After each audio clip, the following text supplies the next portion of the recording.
like to welcome everybody here. Certainly honored to be here for this wonderful event here, this Cyber Investing Summit, and appreciate everybody taking the time to be here. There's going to be a lot of things that you could certainly learn today, and we look forward to it. My name is Scott Schober. I'm the President, CEO of Berkeley Varitronic Systems. We make wireless threat detection tools. I'm also the author of Hacked Again, and I'm also an advisory board member of Cybersecurity Ventures. You know, as I'm standing here in the New York Stock Exchange, it helps me kind of reflect back about 3 years ago or so. I remember being here for a security meeting and just thinking back to where we are today to where we are back then about 3 years. Just the world of cybersecurity, how it's changed so much. It went to the point where it was more, we associated cybersecurity and breaches to techies and geeks, to the point now it's something that really affects each and every one of our lives. In fact, cybersecurity affects every single person in this audience, one way or another, be it if we're a business owner, if we're an employee, just even as a consumer. It affects each and every one of us, one facet or another. I know myself firsthand. A couple years ago, my company was targeted, and we're a small wireless security firm. And it started out by having our credit card compromised multiple times, debit card compromised, then our checking account. We had $65,000 stolen like that. I knew it was serious, and it got me further into the world of cybersecurity. I shared my story, my entire ordeal, and wrote the book Hacked Again, and learned many things in the process of doing it. But really, it hasn't changed that much, but it affects everyone now, in every different industry that we can imagine. So it's certainly something that's very valuable, as we're all here in attendance going to be learning a lot, how we can stay safe, and probably many people here are wondering, what are the companies to invest in? And there'll certainly be some great talks and presentations on that coming forward. And it's important that we can educate and share insight with one another in the world of cybersecurity. And again, thinking about how things have changed, just going back a couple years, I think of cryptocurrency, kind of a strange term for most people a few years ago. Now we think about Bitcoin. As it nears 2000, it's on a lot more people's mind, right? Anonymous, digital currency. It's something that we could now relate to. It almost seems tangible in one way or another. How about ransomware? That's on the minds of everyone. We go back again just a few years ago. I was, I think early 2015, I did an interview on NPR, radio interview, an hour-long show on ransomware with a colleague, Brian Krebs, and someone from Symantec also. And it was kind of interesting. All the callers were calling in saying, what in the world is ransomware? And the interesting part was nobody could identify with it, and they said, well, it's not going to affect me. I don't have to worry about anything. Well, now, go full circle, 2017, do we think about ransomware? Yeah, maybe to the point it makes you want to cry, right? In fact, we think about, that was a bad joke, sorry. We think about how WannaCry ransomware has gone what? It's gone global. I mean, we've got 100 countries, well over 100 countries, hundreds of thousands of computers that have been infected. That's concerning, is it not?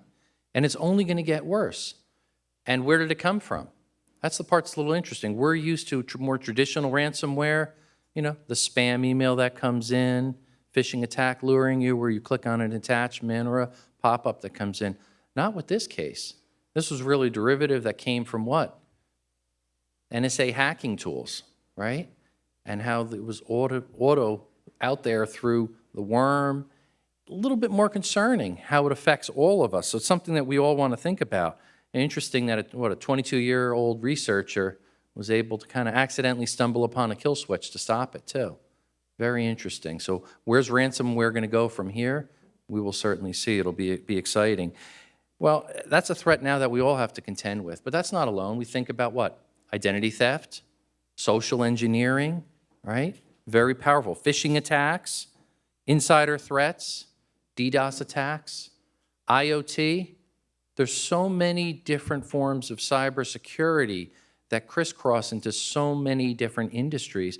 It's a concern for all of us. So we're looking forward to some of these topics being elaborated and certainly hearing your thoughts throughout the day. You know, as cybersecurity now enters the mainstream, some of these statistics are mind-boggling, how it's affecting all of our lives and our businesses. And just share a few with you. Talking about healthcare organizations.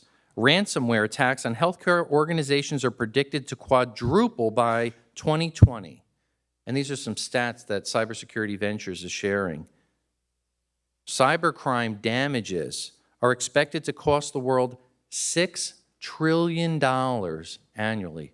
Hard to even fathom or comprehend. And we think back just a little bit of time, it was $3 trillion back in 2015. So look at that jump in cybercrime. Staggering, is it not? Global cybersecurity spending. It interests all of us, right? Especially if we're in cybersecurity businesses or we're investing. It's forecast to exceed $1 trillion cumulatively over the next 5 years. That's a lot of money being spent, is it not? How about jobs? Well, we always hear about unemployment and the problems of getting jobs and so on and so forth. In the world of cybersecurity, it's interesting. There are 1 million cybersecurity job openings right here, right now in 2017. And if we look just in the next 2 years, it's expected to grow to 1.5 to 1.8 million job openings. Staggering numbers, is it not? What's the result? Unemployment, what is it? Goose egg in the cybersecurity industry, right? Because there's such a need for those to fill those positions for cybersecurity jobs globally. It's amazing, is it not? So yes, everyone here is affected by cybersecurity in one form or another. So I'm very excited to, again, share some of these opening remarks with you, welcome you to this great event. We look forward to, again, having a nice interaction and some networking up ahead. And without any further ado, I'm really honored to introduce a colleague here, Stu Showerman. He is the CEO and the founder of KnowBe4. And what do they provide? Well, they provide new school awareness training. You're going to learn a little bit more about that. And he'll take us into the anticipated opening keynote, where there will actually be a wonderful presentation, a presentation that you have not seen before. So you will certainly be amazed. So without any further ado, I'd like to welcome up Stu Showerman. Stu?